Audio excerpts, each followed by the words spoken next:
I'm gonna pick. Okay. I'm gonna pick the King of Diamonds.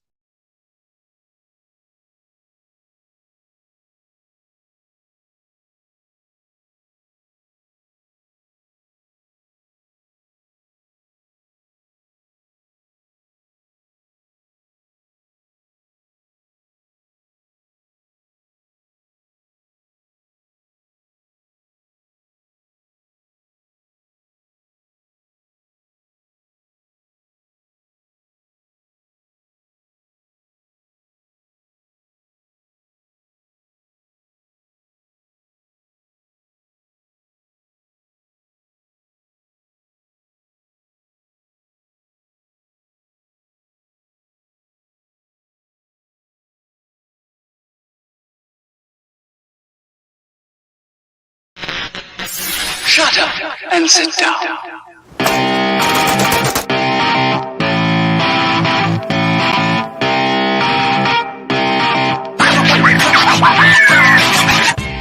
By all means, go for it. Have fun. Yeah. Just leave me alone. People are coming together more and more and more and more as the government has been failing us more and more. I'm against being shitty to people. You can't research your way into understanding somebody. One way or another, I'd rather have the fight now.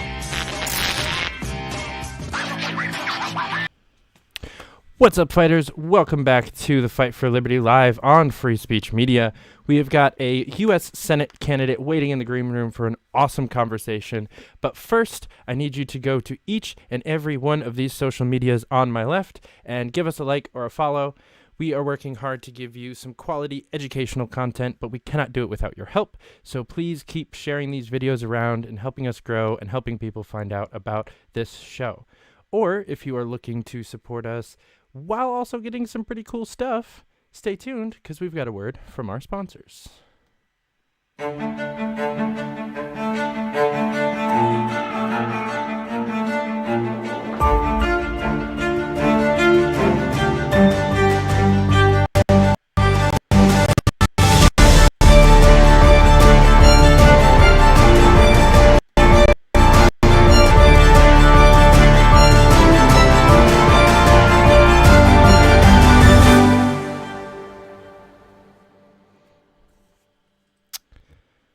Right, if you guys aren't already familiar with this wonderful product, Blood of Tyrants wine is a great way to both get a great bottle of wine and help fight the state at the same time. So go on over to bloodoftyrants.wine, use promo code F4L, and you will get, I believe it's free shipping on that one. So yeah, go check them out. It's run by awesome libertarians that you know and love, like Dan Berman and Tom Queter, and pretty much the same people behind our other sponsor, Nug of Knowledge. So if you guys like getting high as much as I do, go to nugofknowledge.com. That's a promo code FSM, and that gives you 5% off your first order. And both of these awesome products help us here on the show. And so, yeah, we would really appreciate it if you went and bought some shit. Pretty please. Pretty please. But without further ado, we have a great guest for you today, good friend and running for the United States Senate in the lovely state of Georgia. So welcome to the show, Mr. Chase Oliver. Nice to meet you. Well, see you, rather. I've met you before. A couple of times. We've hung out now, many actually. times. Yeah. So first and foremost, you've already been on the show, so we've done the intro, how'd you become a libertarian, all that fun stuff. So if you guys want to hear that crap, go listen to the old episode. We're not gonna repeat. So just how's the campaign going? You've been doing it for a while now. So we're entering like the final stretch of the campaign. The election's Tuesday, and I'm feeling good about it. I'm still getting out there and kind of knocking on doors as much as I can. While still working a regular job. So, I'm doing what I can up to the last minute, but I feel really good. I've gotten extremely positive reception, not only from voters, but I've gotten a lot of positive media, positive debate coverage. So I feel like I've done a really good job of representing the party and the brand in this U.S. Senate race and giving the voters that option. Yeah, it's I loved seeing a couple of those different articles that were like, oh, libertarians are going to be spoilers this year. it means that you're pushing some buttons and getting people at least a little bit riled up that you're doing something. And I know Shane forced a runoff in Georgia, so they're already like a little bit pissed off at us for that one.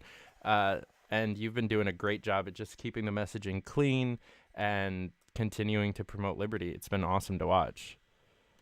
Yeah. And, the forcing the runoff. So first, I always do have a problem when people like that I'm a spoiler, because thanks to runoff rules, I actually can't spoil the election. Like, I can't steal votes from candidate A and have candidate B win because he or she won the plurality. Right. We don't have plurality rules in Georgia. And as I said at the debate, they asked me about forcing a runoff and, how I feel about that. And my answer to the debate was simply,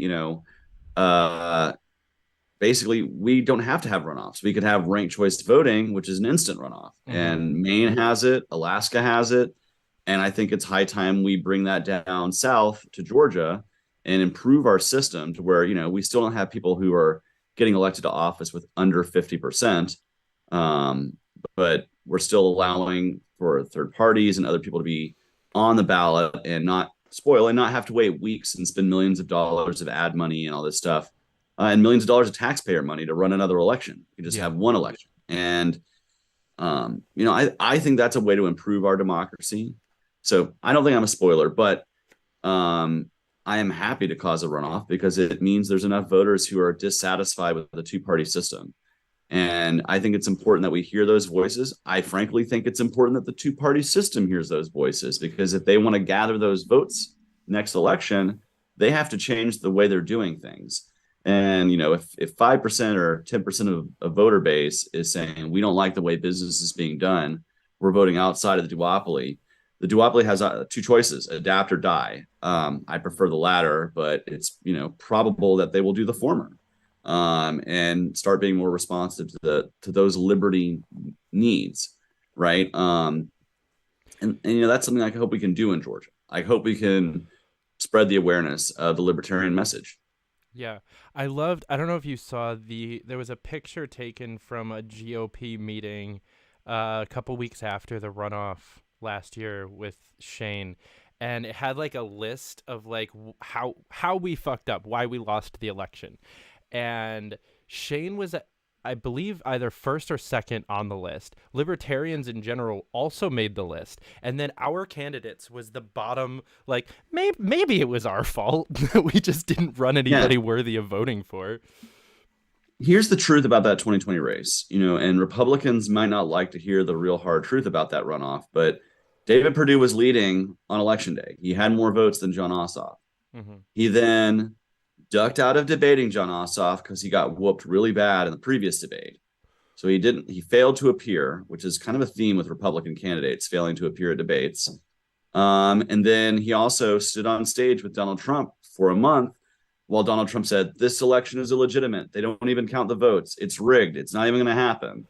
So it depressed turnout. If he had gone on stage, so I don't think there was enough of any kind of discrepancies to prevent whatever happened. Biden won, I just think that's how I feel. But even if you were of the opinion that there was discrepancies or whatever, he should have gone out on stage and said, there's these discrepancies, so it's even more important that you get out and vote, and more important that you drive your friends and family to the polls, and more important that we do it. So we're overwhelmingly winning. Yeah. But he didn't do that. And then he ducked the debates. And so they lost. That was his fault. Mm-hmm. It's not Shane's fault. And that's whoever wins the runoff and whoever loses the runoff, if I cause one, it's going to be their fault. It's going to be the fault of Warnock or Walker for failing to communicate to voters. Mm-hmm. And, Walker's already failed to appear at one debate. I really missed the chance to really maybe teach him a little something about libertarianism, because I don't think he knows a lot about it. I think he knows a lot about a lot. Yeah, that one debate, watching Warnock just pretty much completely ignore your existence was, I guess it's the only play he has, right, is to just pretend that you don't exist. but better than most libertarian candidates have. Like, you are actually on the stage. Like, he can't really ignore your existence. And although they try repetitively, I think that only did them more damage because he's seen as an asshole by just, ignoring you and pretending you're not there. And just, yeah, I think he actually lost more votes than he gained by doing that. Well, and I think it's a fitting metaphor for the way he and the Democratic Party have treated independent and non-democratic voters, right? They attack you like you're the enemy, or they completely ignore you and your concerns. Yeah. And this is why I think if you look at like the general polling, what's going around the country is you're about to see a big swing in the House, for sure. And there's a very competitive Senate campaign going on across the country.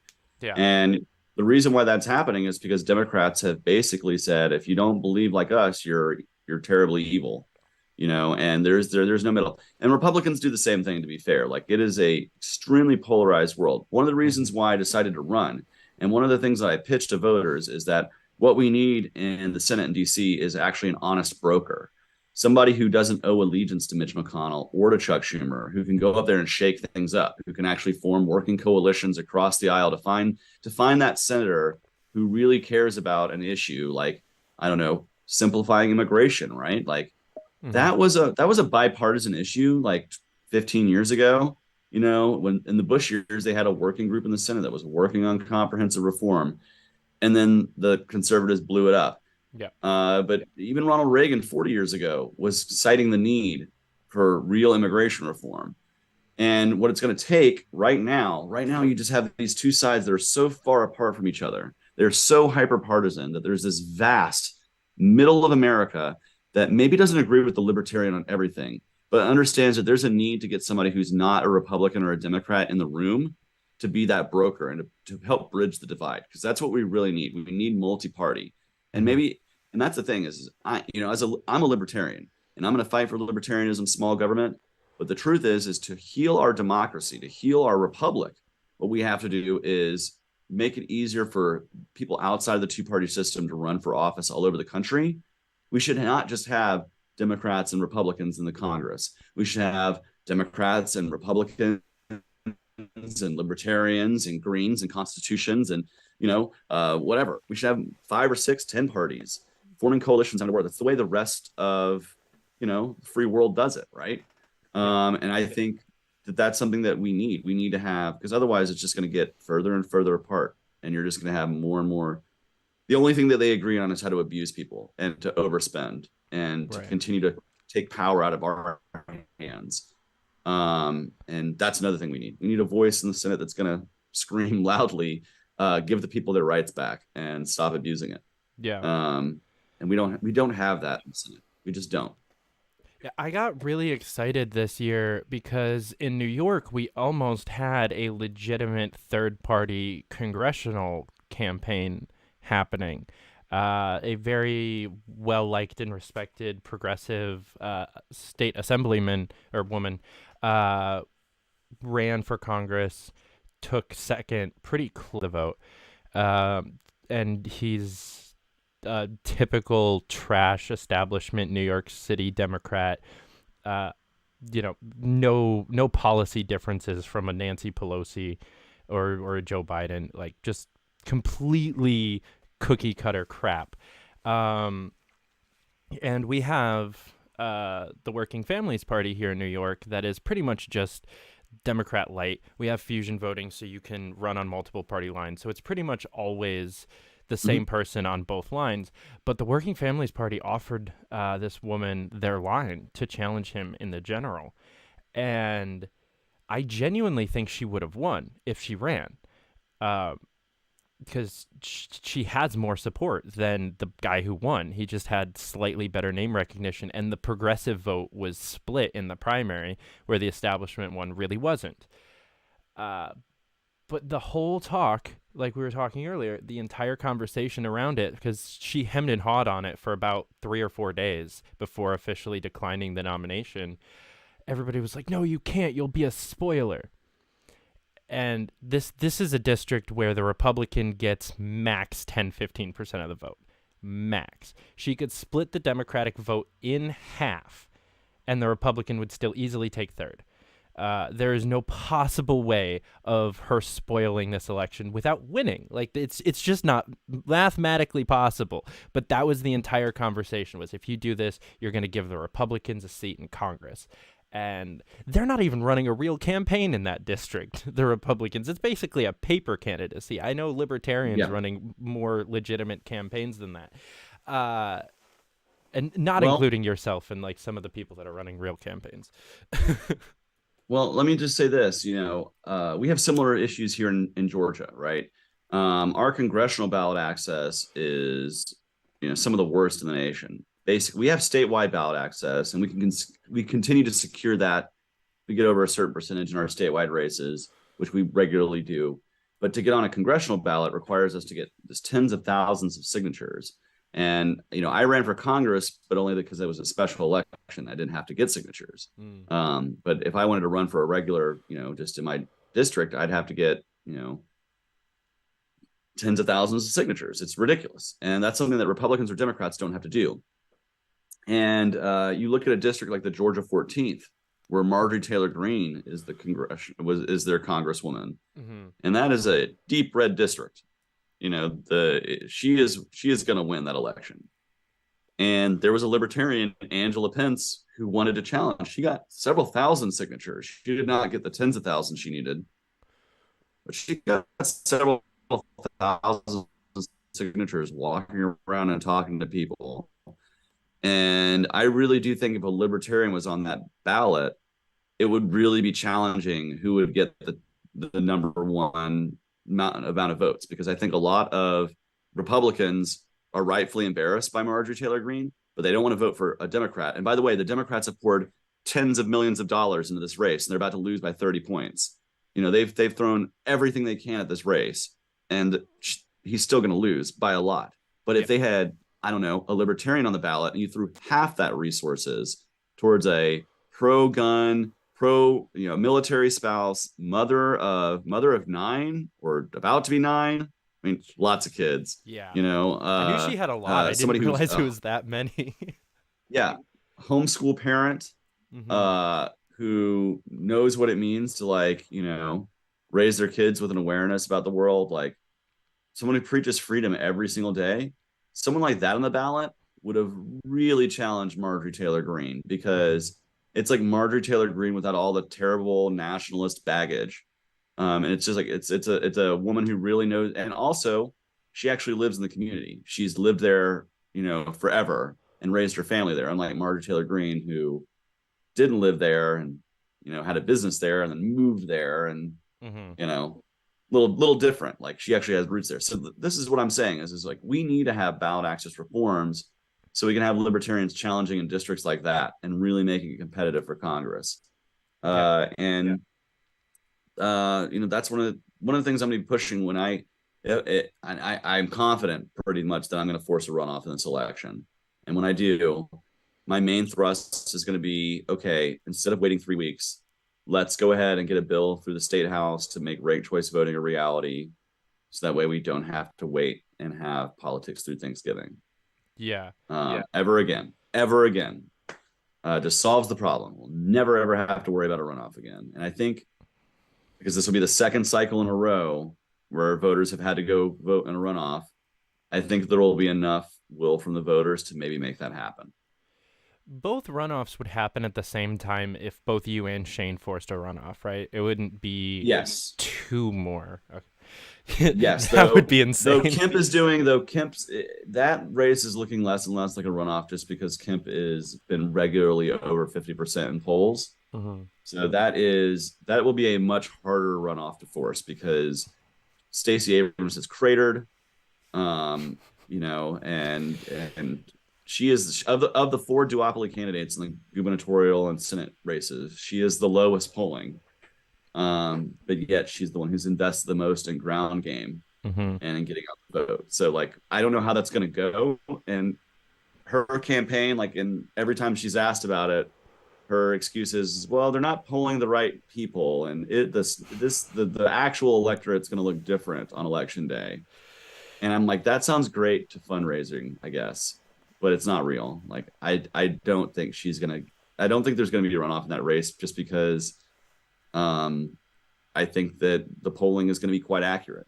If polling remains. Now, there could always be, if anything under 50%, there's a runoff. So, and as close as things are, and as polarized as the world is, hell, there could be 2 runoffs. Like, that's very doable. I think there's going to be a runoff for lieutenant governor. I think Ryan Graham's going to force a runoff there too. He's polling 6 to 8% regularly. So I think that's enough to deny both candidates there. Both the duopolists, they're 50%. So we'll have more than one race, I think, in a runoff at least. So 2 to 3. Yeah, it's really funny listening to you be so pro ranked choice voting, because one of the main critiques I've heard of your campaign is, even without you being able to be a spoiler, you're going to cost the state millions of dollars to have a runoff election, which is a fairly legitimate, like, it's at least a truthful critique. I'll give them that. But you don't want that. Like, you've been advocating for a system that would save that time and money, and no one's listening to that side of what you have to say. All they're listening to is he wants to force a runoff and make us do politics through Thanksgiving, like you said. And yeah, and I do think that's crazy because, and also, I'm not a Johnny come lately to this either. I've been talking about ranked choice voting since before the 2020 election. I went to go see Andrew Yang talk about ranked choice voting and talk with him about it as a candidate. It's not something that I just, I'm doing because I'm like, oh, well, I need to talk about something other than a runoff that I'm forcing a runoff. I think one of the reasons why I got in this race to force a runoff is to remind people how runoffs are annoying and we could do something better. And sometimes you have to remind people of how dumb something is before they realize that there's a better solution available. Yeah. And if that's me forcing a runoff, well, then I'm going to do that and say, hey, runoffs are better than plurality voting, but you know what's better than that? Ranked choice voting. Yeah.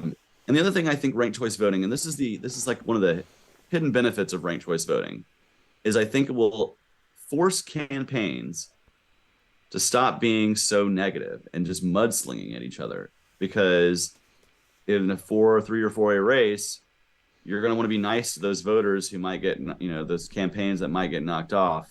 So you're not just apt to just be like, ignore them on a debate stage, for instance. You might actually pay attention to them and like provide, actual real debate to their point of view. You might listen to their voters and listen to their concerns, because in a runoff or in an instant runoff, you're going to want to be that person's second choice. And so it forces a little bit more civility and a little more actual policy discussion, and away from this cult of personality, horse race kind of a deal. It will be a more honest process, I think. And I think that if I can do anything as a libertarian, if I can make the process better for libertarians to be running going forward, that's something that I think I consider a real thing to hang my hat on. So that's what I'm going to work my ass off to do in this runoff, is to remind people that they don't have to have runoffs anymore. We can fix that. Libertarians have a solution, like most things. Like every other issue we talk about. So one of the... Oh, sorry. You can finish that thought, because I was gonna go go right ahead. Okay, I was one of the main challenges, as you know, for most libertarian candidates in the country is even getting up onto that debate stage. So tell us how the rules work in Georgia and how you were able to actually get on a public televised debate. So I was actually going to be in 2 of 3 debates. There were originally 3 debates scheduled, and the one that I was on is the Atlanta Press Club, and I have to at least give them a shout out. Now, I want to say this right now. Rahul Bali is he's the head of the Atlanta, or he's a member of the Atlanta Press Club. He works for WAB, the public radio station out there, and he reported on the recent governor's debate that didn't have Shane in it, and he put on his tweet, Shane Hazel was not invited to this debate. And people were like, oh my God, you duopolists, and attacking him. for Shane not being invited. He had nothing to do with Shane not being invited to that debate. He's just a reporter reporting that Shane wasn't invited. In fact, he was one of the few reporters that reporting on that debate that even mentioned that the Libertarian had not been invited. He made sure. And he's a member of the Atlanta Press Club, and they have a philosophy of, if you're on the ballot, you're going to get invited to our debate. They're very, very, very open about that. And Rahul has basically said, as long as I'm a member, we're going to keep that as a policy because we believe in open, responsible, ethical debates. And I really appreciate the Atlanta Press Club for doing that. It's the Loudermilk Young Debate Series, and they do a great job of it. And then the other debate I was going to be in was going to be in Macon. That was the Center for Responsible Journalism down there. But because, they said, well, Herschel's not coming. So because all the candidates haven't said yes, we're going to cancel the debate. Now, in my mind, I'm thinking, if I had been like, hey, I can't make it that day, and Herschel was like, I can make it, I'm pretty sure the debate would have happened. Like, I really, in my bones, feel that that's the case. But they extended an invite to me originally. So if Herschel had been going to that debate, I would have been in 2 debates. The third debate gave me really BS, arbitrary polling thresholds as an excuse. And I want to give my argument against that because that is what is commonly used to keep people out of the debates. It's what kept, it's what keeps the Libertarian presidential candidates out of the debates, even though we're on the ballot in all 50 states for the last, 2 elections. Why do we use polling thresholds? Well, because, frankly, I think it's a bullshit system because here's why. Doesn't matter how many people are already supporting you. Okay, you have 35% support. The true number that should matter for a debate audience is how many people are undecided in the election, because that's the people who the debate is for. Now, I understand it's a media thing and people are going to watch and they're going to pick apart every little statement. They're going to use it for their attack ads, their sound bites. But the reality is the debate is there for people who have not made up their minds to see what the candidates are saying firsthand and make up their minds. And so to deny a third-party candidate who's on the ballot, especially if there's only 3 candidates on the ballot, to deny them a lectern at the debate because you're saying, well, you're not polling high enough right now. Well, the truth is at that time, the undecided number was about 12% of voters. That's more than 1 in 10 people who have not decided whether they're going to vote for me, Walker, or Warnock. Mm-hmm. That is enough to say everyone on the debate stage should be on there, everyone on the ballot, because there should be a chance for that 12% of the voters to go on television and watch all of the candidates who are on the ballot on stage at the same time. Now, I can't help it if one of the candidates, frankly, bitches out. That's what Herschel Walker did in our debate. He couldn't find his fake police badge, so he just couldn't make it. Speaking of which, I got my Starfleet badge right here. So this means that I'm a member of Starfleet. I'm allowed to fly on spaceships because I have a badge as I can fly on spaceships. So before the mainstream, the lamestream media gets it twisted, But yeah, beautiful. He basically, here's why he didn't want to show up.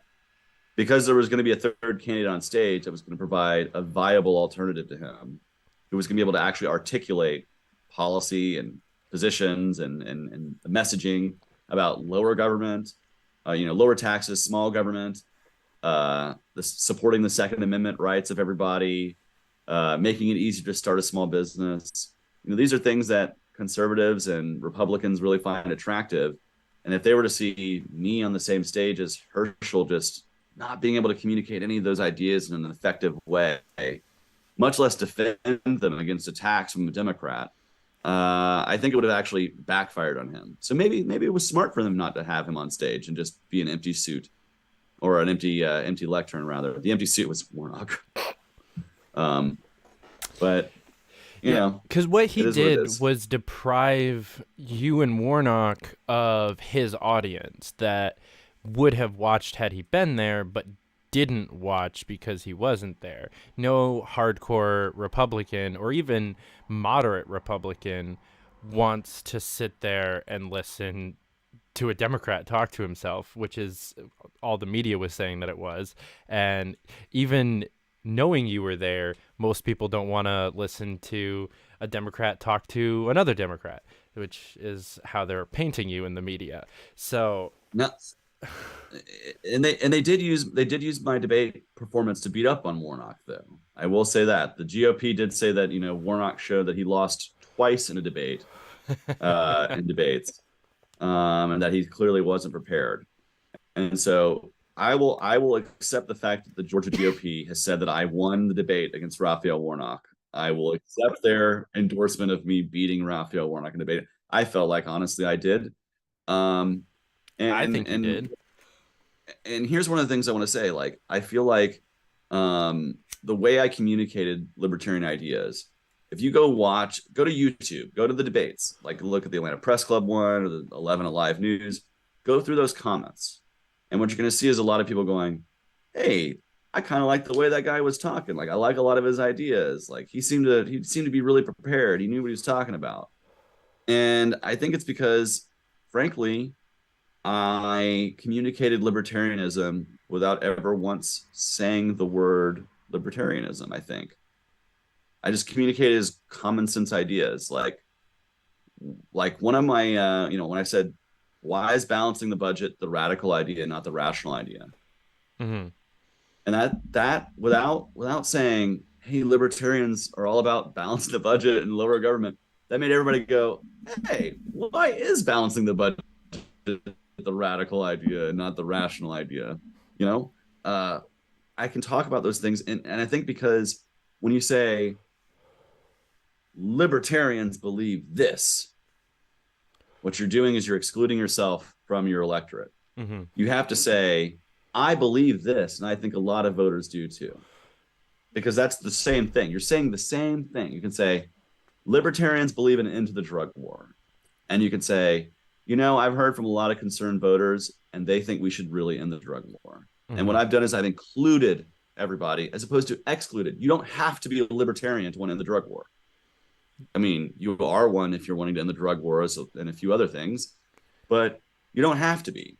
And that's one of the things that I use to try to promote libertarianism is like, you don't have to agree with every aspect of libertarianism to learn more about it, become educated about it, become interested in it. You just have to find some commonality. And it's really about finding the issues that voters care about the most. And in this election, it's inflation. Like, it really is. And so I talk about balancing the budget and how we're printing money out of thin air a lot of the time. And, I'm basically saying audit in the Fed without saying audit in the Fed. I'm saying we need to stop printing money out of thin air. Okay, how does that happen? Well, let's talk about the Federal Reserve. Then we can talk about it. But don't make that your initial thing because a lot of people don't understand the system. But if you say stop printing money out of thin air because it's making all of our dollars worth less, or hey, we need to balance the budget because when we don't, it makes our economy unstable. People recognize that. Yeah. And I think that's what we have to communicate as libertarians. Like, we cannot be academic libertarians as candidates. It just doesn't work. Yeah. I think you hit the nail right on the head there because there's this, I mean, it's a constant issue of, libertarians being purists and whatnot. And I think that and like you said, an academic kind of version of libertarianism, that's a legitimate course. We don't want to be calling non-libertarian things libertarian just to make those people feel better.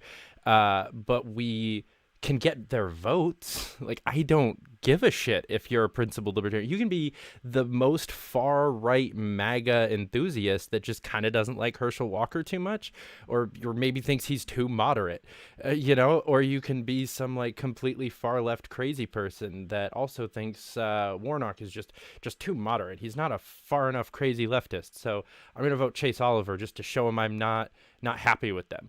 Okay. Like, we don't care. You can get a vote from anyone, and so you have to cast so much broader of a net as a candidate than you would as a party official or just a messenger of the movement. And I think way too many people get it twisted, especially because too many people are doing both. You've been a pretty solid, in the candidate game for a few years now. But, there's a lot of people that flip back and forth between their like podcast hosting or state chairmanship and running for office, and they end up muddying the waters way too much. And it causes this problem of, you're casting too broad of a net. And I think you really hit the nail right on the head, that as candidates, you have to operate differently. And if there is one thing that you agree with me on, and if that's your main issue, then you should be voting for me. And you can't talk about too much. You can't talk about it too deeply. And you can't, like you said, you can't constantly be saying like, well, as a libertarian, I believe this. As a libertarian, I believe this, because you're turning them off before you turn them on. And you can do it the other way, where you say, I think this, and a lot of people think this, and it's the libertarian position. If you frame it the opposite way, you can bring them into, maybe I agree with the libertarian position. But if you say that L word first, you're fucked. Yeah, like one of the things I love to talk to folks about on the left is war and justice issues, right? Like those are issues that are typically very popular with the left. And I can bring people into the movement by starting to talk about justice issues. Like, hey man, I don't just pay lip service and then say it's a good idea for us to nominate like the nation's top cop, Kamala Harris, to be our VP. Like that's the Democrat way. Libertarians are like serious about stuff. Like we really want to solve police abuse. We really want to fix the way courts are like systemically fucked up. Like we want to end the death penalty because we've seen far too many people who are innocent be put to death by the state. Like we can bring those positions to them, but what we have to do is have to say, hey, look at all these things we agree on. And at the end of the conversation, I could say, and this is one of the many reasons why I'm a libertarian. And you're right. Don't bring it up at the beginning of the conversation. That's the end of the conversation. You have to talk about why you're bringing them to them. Why you started the journey. Mm-hmm. And again, a lot of it is speaking the language of the voter. Just knowing where the voters are and where they're at on their journey and their lives, and listening to them, because it is only through listening to them that you're going to understand how best to communicate. Okay, you're going through a period in your life where you feel like you're on probation right now because the probation rates in Georgia are terrible, and you just feel like you're in this constant cycle of having to pay the government money, and you're in constant fear of going back to jail, and this, that, and the other. Okay, well, let's talk about criminal justice issues in a way that makes sense, and let's bring it to your perspective.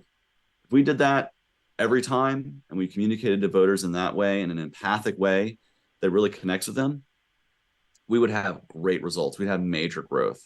We have to walk away from this purity test in candidates, because candidates are going to not always be the most hardcore libertarians. They're just not. That's the difference between academic and libertarianism and being a candidate, because you have to go where they are. It's the difference between look, okay, it's not really like this, but kind of like a metaphor here. Look at the way the church is, like the Vatican, right? You have all these priests who are like in their full vestments and like their full garb, and they do the whole thing, and it's like this big, huge ceremonial thing, right? Mm-hmm. That's the purists. That's the academic libertarians who are showing you the full-fledged thing.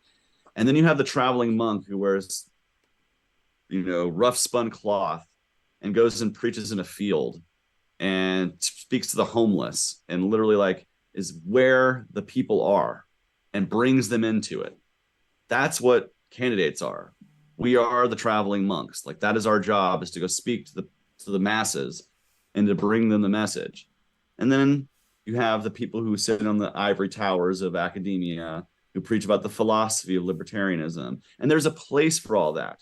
And there's a place for that. And there are organizations for that. That's why we have advocacy organizations. That's why we have PACs. That's why we have think tanks. Like that's what those exist for, is to sharpen our philosophy, to help us better communicate our message in a pure form. But if we're talking about, and then you also do have organizations that are literally about helping candidates, you have those kind of PACs too. But there's a place for everybody in the liberty movement for that kind of stuff. And I really feel like that's where a lot of the strife comes interparty, is that disconnect. What's up? Yeah, you're I think you hit the nail right on the head with the traveling monk analogy. I love it, because it really is the better side of of the faith, if in my opinion, which I know is a fairly biased opinion, as someone who spent most of their life listening to the first one. And yeah, there really is a place for the think tanks and the PACs and the everything, but you're right, it's not for the election, and we have to go where the actual voters are. And I fucking hate the phrase like meet them where they are. I hate it. Spike Cohen says it in every single speech that he gives, and I followed him around for too long, and I just fucking hate it at this point. It's the same with like of the people, by the people, and for the people, because I heard Tulsi say that shit too many times. As much as I agree with it, it's annoying as crap. But yeah, there are so many things that we agree with the average voter on. I won't use the old trope of like most people are libertarians and they just don't know it, because I honestly don't know if I believe that anymore. But I think that they all have enough libertarian in them to either become a libertarian or at least kind of temporarily half-heartedly support them for an election cycle, which is, like we're talking about here, what we need. Break the dam of partisanship. Like I think that there is going to become a time when you're going to see libertarians breaking through, because provided we're in a position to do that, we do have to organize and get ourselves in the position to do this, but we can do it. We've been on 50 state ballots before. We can organize ourselves in this way. And we have to improve upon the past like we do. But I believe that there is a unique position to where at some point there will be enough Democrat voters in a red district to say, okay, we need to break the dam and go ahead and vote for the libertarian here, so we can get some new blood up in Congress and break up these incumbents. I think that's a real thing. I think that's a real possibility. And as far as we do have a lot of recycled analogies when you're running for office. You do have my analogy that I use all the time when I speak to people is, and it's because I love pro wrestling, is two-party politics is like pro wrestling, because it's not real combat. They're not really fighting for you. They're pretend fighting for you. And they're in a ring, and you're the audience. The voters are the audience, and they do all this outrageous stuff to basically get your emotions up and get you either your blood boiling or cheering. And then they go in the back, and then they laugh about how much money they made off of all these marks out there. And that's what it really is like. And it's remarkable to me, that's why I say the duopoly is kayfabe. If you're not familiar with the term kayfabe. Oh yeah. So it is a staged performance, and that's the problem. Is we need authentic workers, and so I use that phrase all the time. Politics is like pro wrestling. I have a few other tired ass things that I've said for the last year. But it's the name of the game. Yeah. To go on just a completely random tangent, I love the fact that Jonathan Reels ended up as a guest referee in his local pro wrestling ring. That is probably the coolest thing I've seen out of a candidate in my entire time in the LP. Hey, man, as I'm also a childhood fan, that's the coolest shit. He's actually in the ring. That's fucking awesome. I kind of want to run for Congress just to do that. I'm a little jealous, and I'm just going to say right now, if Jonathan sees this and he needs a bad guy manager from Georgia to come to Alabama to be the opposing, the bad guy manager, I will happily do that. So I've driven to Dothan before. I'll do it again. I went there to see Afro Man. That's the other thing. LP Alabama had Afro Man at their last convention. Speaking of cool things that libertarians have done in Alabama, I got to watch an Afro Man concert hanging out with Joe Jorgensen. So, how many other people can say that? Yeah, I'm very sad I didn't get to go to that. I was supposed to, and then had a conflict come up pretty much last minute. I ended up going to a different convention. And yeah, quite sad about that one. Well, it's good to know that Afroman is down with libertarians. It was a really cool show. Shit. I very thoroughly enjoyed seeing him do his thing. But yeah, I think, with this election season, this midterm, we're really starting to see, voters wake up more to libertarianism. I think, one of the things that I was really impressed about as I campaigned around is that more people were familiar with a libertarian, and a lot of them equated it with, of course, our presidential candidates. So, Mm-hmm. most people said, "Oh, like Gary Johnson," or "Oh, like Joe Jorgensen." Cool. That's something that I'm happy to see, is that we're actually starting to break through a little bit. Yep. And it feels a little different because another tired ass metaphor here, but I tell people, like, libertarianism, before you have a river, you have a stream, Mm-hmm. right? And that stream has to carve the path that the river eventually flows through. And that river, that's the mainstream. Well, what we are is we're the small stream ahead of the mainstream that carves the path. And that's what libertarians have done on things like cannabis. Mm-hmm. We carved the path for cannabis legalization because we were there 50 years ago. We carved the path on things like acceptance for LGBT people under the law Mm-hmm. because we were there 50 years ago on that. We carved a path on things like fiscal reform and balancing the budget and stopping printing money out of thin air using the Federal Reserve, because we've been there since it happened, right? Yeah. And we've been leading there. And so as these things, cryptocurrency is another one. We led the way on that. Mm-hmm. So, right, like these new policy ideas, these new cultural ideas that we're seeing slowly come into the mainstream, we have to remember that it was like libertarians 50 years ago who were like seen as the crazy people walking around espousing these views that really carved the mainstream. Without the David Nolans, right, we would never have the Gary Johnsons. Yeah. And we have to remember that. And remember, as we move forward, that it's our job to push for the next generation of libertarians and to like keep that process going. And I think I'm trying to do a good job of that. I think we have a really good slate of candidates here in Georgia that are doing that. Mm-hmm. For the most part, everybody's pretty copacetic, doing a great job. And I'm optimistic, even if I know there's a lot of inter-party strife, and I'm hoping that can be handled and we can fix this stuff and actually get the party back on the right track. Because I feel like the party itself has been going through some craziness. Yeah. And I don't know the best way forward on that yet, but what I do know is we'll get through it because we've been in the wilderness before. Mm-hmm. And I'm confident we can come out of it again. We had Bob Barr as our presidential candidate, like straight up. And that's not even 20 years ago. Like, that was within the last 15 years. Bob Barr was our presidential candidate. Yeah, a lot of the people that are worried about stuff that's going on now, or even, the people that were worried about what was going on a year ago, they all seem to forget that, like, we ran Bob Barr and then Bill Weld.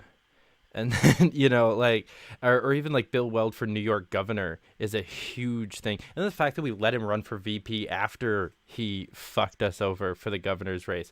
Like, we've been in so much worse of places with so much worse name recognition. We've run full presidential campaigns that lasted over a year that only had ballot access in like 5 or 7 states. Like, we used to be there.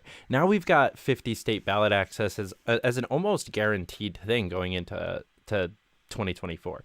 Like, we've had it pretty. I know that they're, like you're saying, with the issues in the party, yes and no.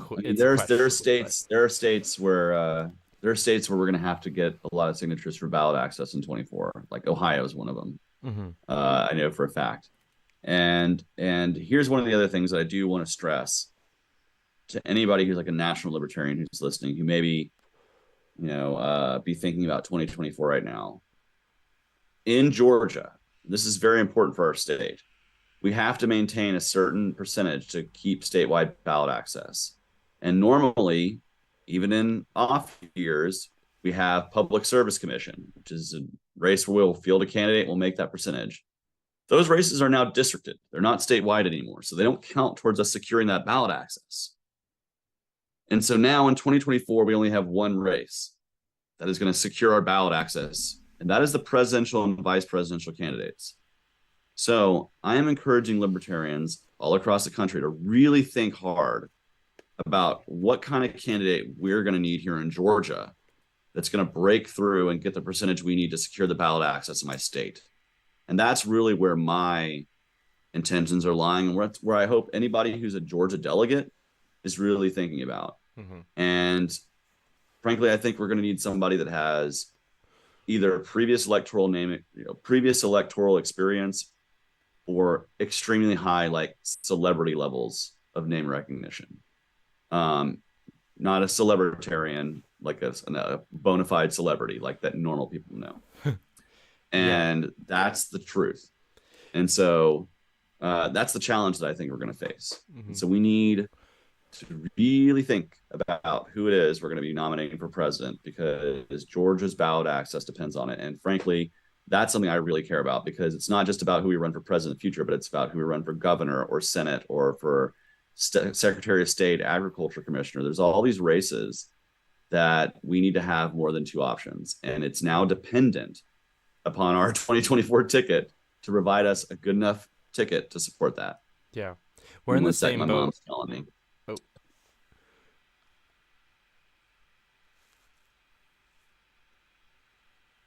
Well, we're going to use this time to remind you guys. Oh, never mind.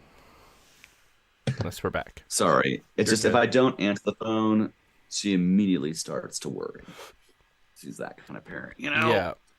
I know that. But yeah, we're in the same boat here in New York, unless even if some miracle happens and Larry Sharp gets 130,000 write-in votes this year, which I know he would have gotten that many votes. I don't think he's going to get that many write-in votes.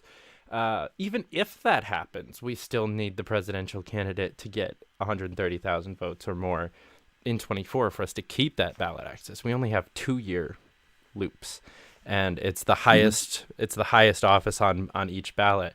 And yeah, I don't know how we're gonna do it's a difficult problem, and it's pretty much the problem that we have of the party based on is, like, how the fuck do we find somebody that's good enough to represent all 360 million of us? The answer is there isn't one. Yeah, well, and I think that's one of the things that we can have a ticket run on, is that we're not like 360 million people. But one of the things that I think we need to really think about is who's a good communicator. We need to have someone who can communicate well, and in a way, like I said, that's going to where the voters are. That's not preaching from an academic kind of thing. That's going to be able to do that stuff. I'm confident that, I'm hoping we can find somebody that's going to be able to do that and get those numbers, because I believe the only time that we've ever gotten the numbers we need with the presidential ticket is 2016 and maybe 2020. So we have to do as well as Joe or Gary or better in Georgia to maintain that, and that's going to be tough. And if we had ranked choice voting in Georgia, it would be a lot easier, because then we could tell people, well, vote for your first choice first. I don't know how. Do they tally first choice? That would be the question, is like, how do they do for ballot access? Do they tally first choice? Because they do, and it's over 2 or 3% or whatever. Okay, cool. But they do plurality voting in the presidential race, which sucks. Plurality voting is the worst. If there's one thing I can say, I have a lot of, there's a lot of anarchists there who are like, all voting is terrible. All democracy is terrible. Everything about democracy is terrible. Well, I can tell you the worst kind of democracy is the one where a guy who gets under 50% actually wins and runs 100% of the people's things. Yep. It's okay. Let's say a guy gets 33% or 35% wins. Okay, well, that's 15 points worse than a guy getting 50%. There's a marked degree of how much worse that is, because they're representing way less people. Yeah. So regardless of how you feel about democracy, you should hate voting.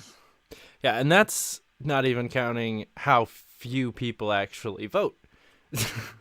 So you end up with a guy that's only got the support of like 5% of the population ending up in the Senate or something like that, and there's no reason for that. Yeah. Well, that's another thing we libertarians got to do is we got to wake up the non-voters, the apathetic, the people who feel like, and part of that is waking up Gen Z. Gen Z right now, they are the lowest voting number in early voting in Georgia. Like, they're oldies, boomers are blowing them out of the water when it comes to like getting to the polls in Georgia. That's Remarkable. strange. It's very well. See, young people never vote. That's the problem. They always have the opportunity to vote. They always talk about voting. They always get excited about voting, and they don't vote. And that's the problem. And I'm not just speaking as a 37-year-old millennial I'm not just preaching down to Gen Z. When I was a young millennial at 18, I got up and voted. And I encourage other people to do it. I think. See, I didn't. I'm one of those. I voted for Johnson. I voted for myself in 2019, and then I voted last year, and that's it. and I'm not one to like add a lot of regulation to our voting process and things like that, but I do kind of agree with what Canada does with their Senate and their Supreme Court having a maximum age of 75. I think that's kind of smart because if you are in the legislature or the Supreme Court, your decisions will be lasting decades and much longer than you will be around to suffer the consequences. So I really think it's kind of important that we have more young people. Like, one of the reasons why I'm running is I am a generation younger than both of my opponents. My generation's the one who got sent to the war in Iraq.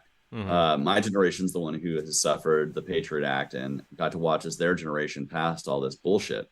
It's my generation who's going to be bankrupted for Social Security, even though we're going to keep paying into it, who's not going to have it.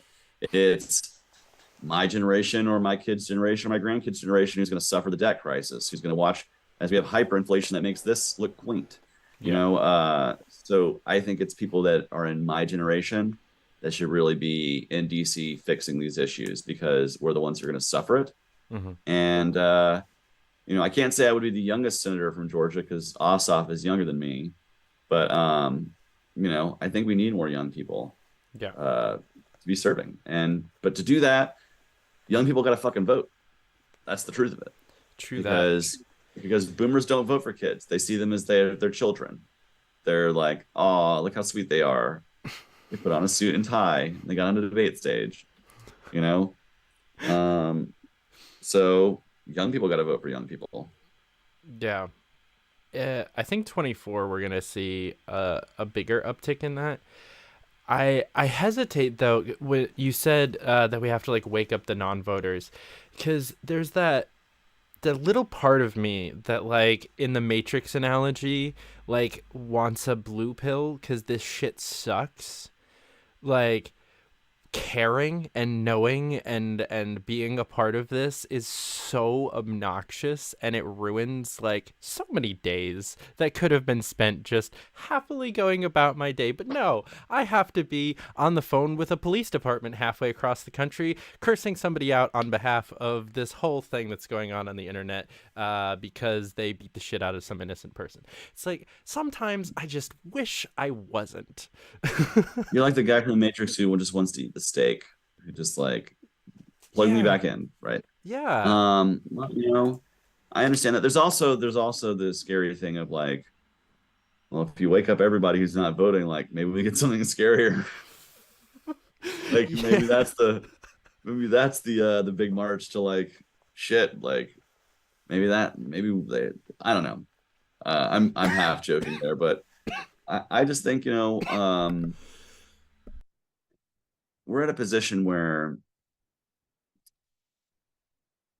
there's a lot of things that libertarians have been talking about for a long time that we can actually succeed on. And I want to say this. I do really want to say this.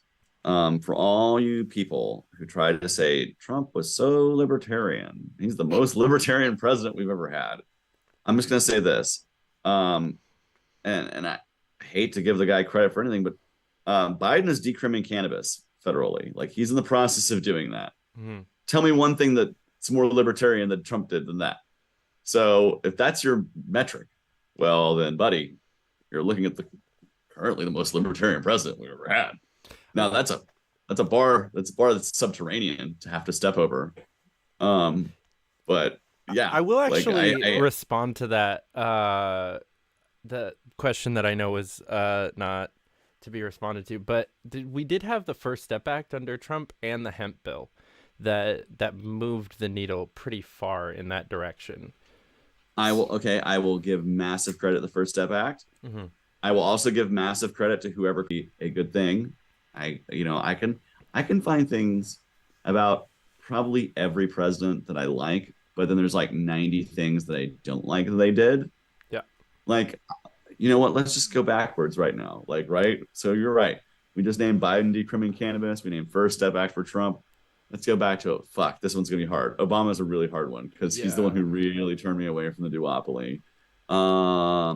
Okay. I really appreciate the fact that as a father, he gave speeches about how men need to return to being fathers in their family and quit abandoning their families. Herschel Walker should have listened to that speech. So there's Obama. Let's go to Bush. I appreciate that Bush really cared about combating HIV in the developing world and that understood that that was a medical crisis that a lot of people, especially by empowering charities using faith-based charities. I appreciate that. Okay. Clinton balanced the budget pretty well. Now, there you go. He was the last president to balance the budget. Also, I did give, I said this. I was getting interviewed by the Epoch Times, which is a super, super far right media outlet. And I did say, one of the things that I try to do as a candidate, and that Bill Clinton actually did really well, even if you disagree with a lot of his politics, is he tried to communicate with the voter on an emotional level. And like the most famous example is when he was in that debate with Bush, and they were asked about like inflation and job losses, and Bush went into like, well, technically this and technically that, and if you look at this, if you look at these numbers and this number, and okay, well that's an answer. And then Clinton went up there and was like, in my state, when a factory closes, I probably know the owner of the factory and the foreman and a lot of the people who work on the factory floor because, we're in a small state and we're a community people. So when people lose their jobs, I feel that and I feel that pain and I understand the pain you and your family are going through. Mm-hmm. Okay. Also, but that answer had zero policy in it. But what it did is it really connected with the voter and gave them trust. Like, okay, this guy understands what I'm going through. Probably doesn't. Right. But it's Bill fucking Clinton. No.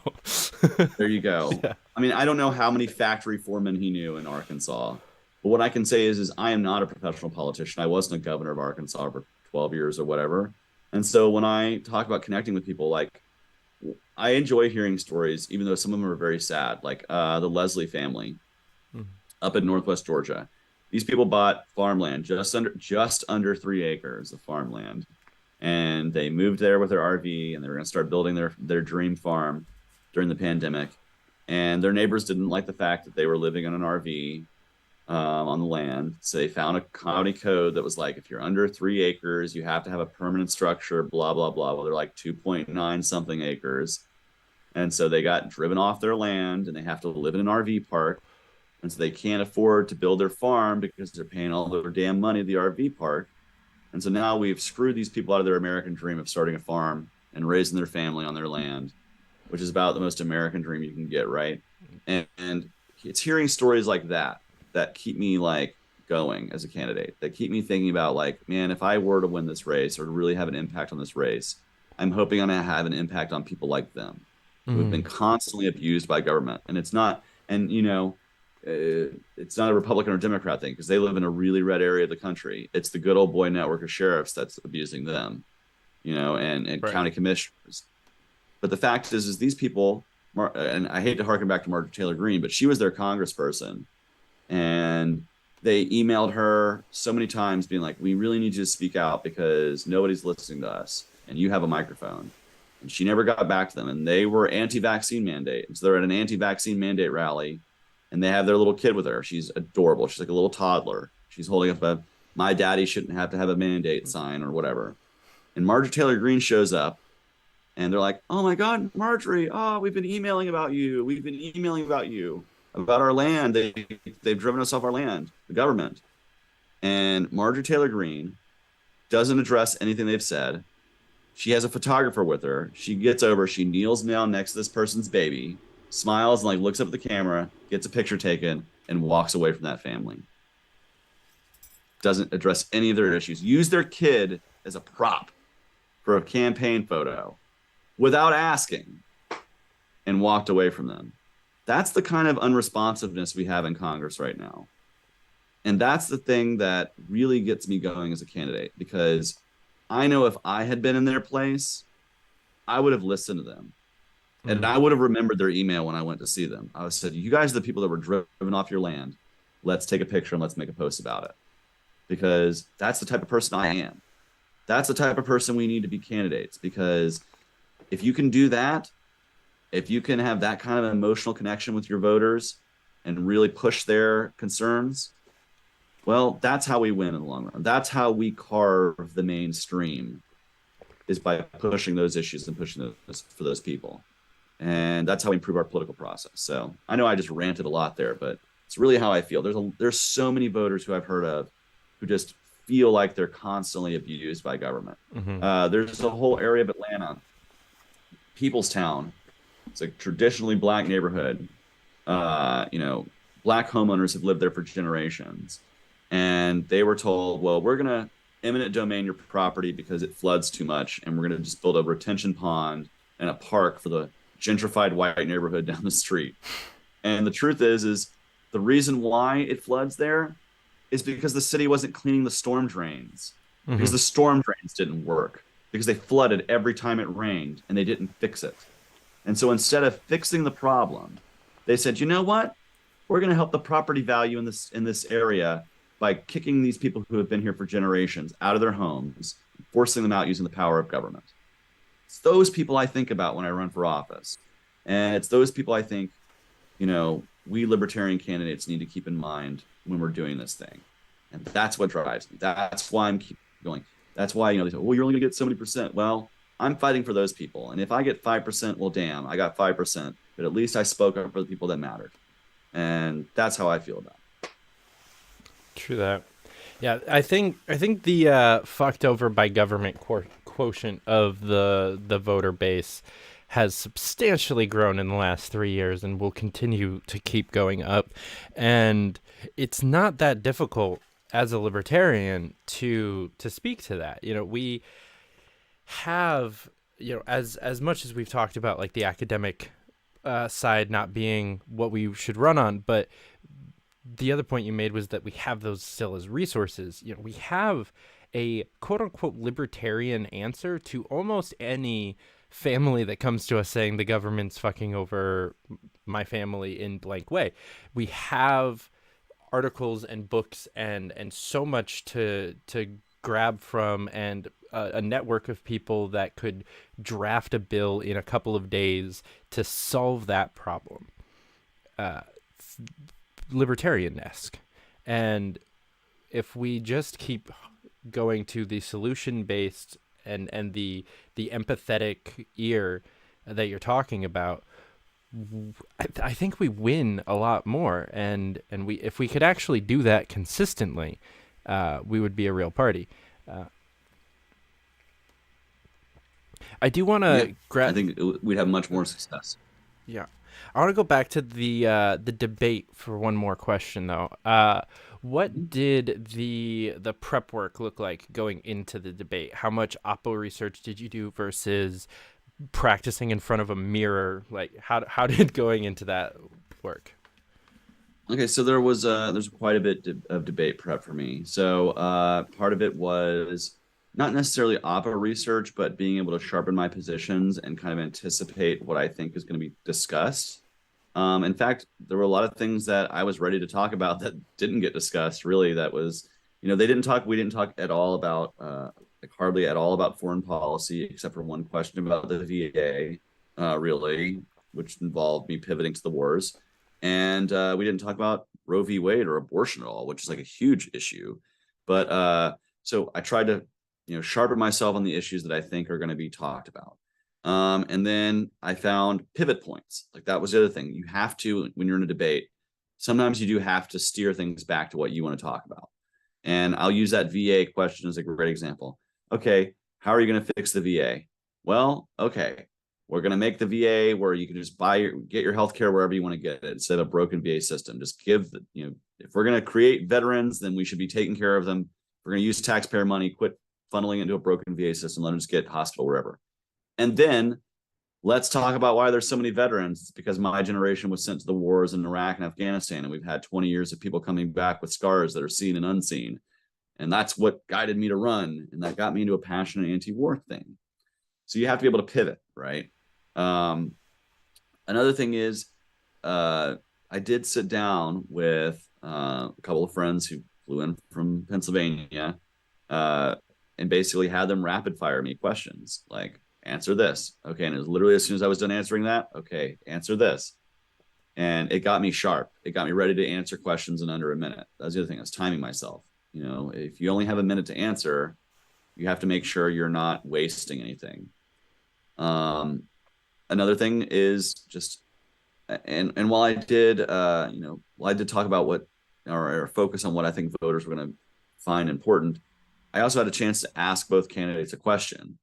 And I spent a lot of time figuring out what those questions were going to be. Now, my question for Herschel, who wasn't there, was why do you only, and see, this is one of the weird things. We got to ask a question to the empty lectern rather, and then rebut what we thought they were going to say. So my question to Herschel Walker is why do you only go to debates where all the candidates aren't invited? And then my rebuttal was, well, I guess he was scared to have somebody else on stage who was going to be talking about lower taxes and small government, and he was scared of having competition. Brutal. And, but my question for Warnock, I really took time to think about. And my question ended up being, the Inflation Reduction Act doesn't reduce inflation. Do you even read these bills, or are you just taking Chuck Schumer's word for it? Mm-hmm. And then he proceeded to not be able to answer that question because I knew he didn't read the bills. You have to know the answer to the question, because what would have sucked if he's like, well, I spent up all night and I read each and every page of that bill. I burned the midnight oil and read all of it. And if he had, holy shit, I would have looked stupid, right? Mm-hmm. But I know nobody reads the bills. Nobody does. So he can't honestly say, well, I do read the bills. No, and it forced him to be like, well, the Inflation Reduction Act does this, and it does that, and it does this. And then I got to rebut, and I got to say, you didn't say it reduced inflation. It doesn't reduce inflation. The CBO says it doesn't reduce inflation. So, I think that was one of the things that I spent the most time prepping for, really, was like, what's a good question that I can ask Warnock where I know what his answer is going to be so that I can know what my rebuttal is going to be? Because I knew that's what he was going to do. Well, I love the fact that I passed the Inflation Reduction Act because this, that, and the other. And then his question, I kind of knew what his question was going to be to me because he has to ask a question that makes him seem good. So he goes, well, I know bipartisanship and getting things done and, the lack of getting work done is one of the things you really care about, Chase. So, when I helped Ted Cruz do this and I did this and I'm the 18th most bipartisan senator in the Senate. And my answer to that is even the most bipartisan senator in the Senate is not really doing a lot of bipartisanship. Like they're not getting a lot of work done across the aisle. And that really okay, well, so what if you're 18th? Number one sucks. So, So 18th out of 100 isn't that high. Yeah, you're in the top 5th, barely. Okay, good for you. That's really not a lot to hang your hat on, right? Yeah, especially when all of it is just war budgets and the omnibus bill. Yeah. And that was his answer to trying saying, well, he voted with, because he thought I was going to try the same thing that Warnock said, or that Walker saying, well, he votes with Joe Biden 96% of the time. Well, you know what?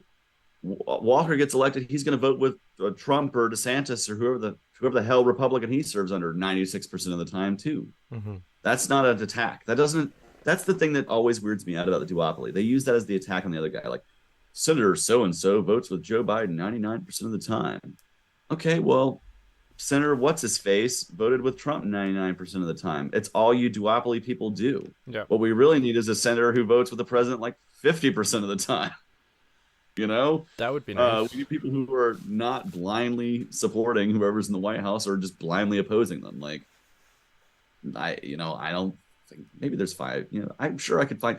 Hey, cannabis. There's something that if I got to the United States Senate, I would work the hell with Joe Biden on getting cannabis descheduled and getting that bill through and just federally legalizing and doing whatever. Hell yeah, happily would work with him on that. I could find something to work on with just about any congressperson.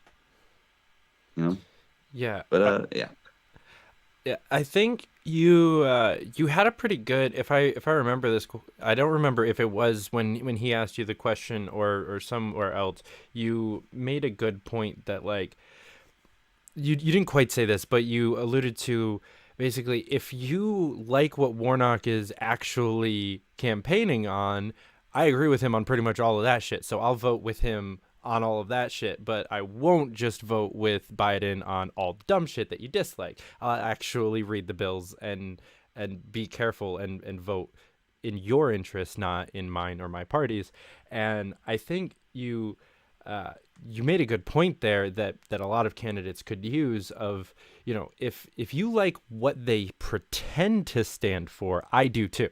Like that's the part that we overlap on with both sides for the most part. We are the pro-gun, pro-small government, anti-tax, all of that stuff from the right, and the for the people, return democracy back to the power of the people, anti-drug war, anti-war of the left.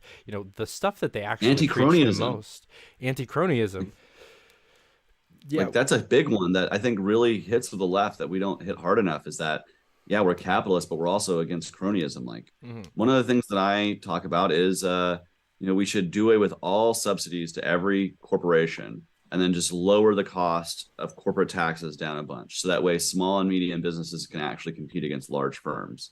Because right now it doesn't matter what the corporate tax rate is generally because each and every large firm has their own preferred little carve out and subsidy and giveaway.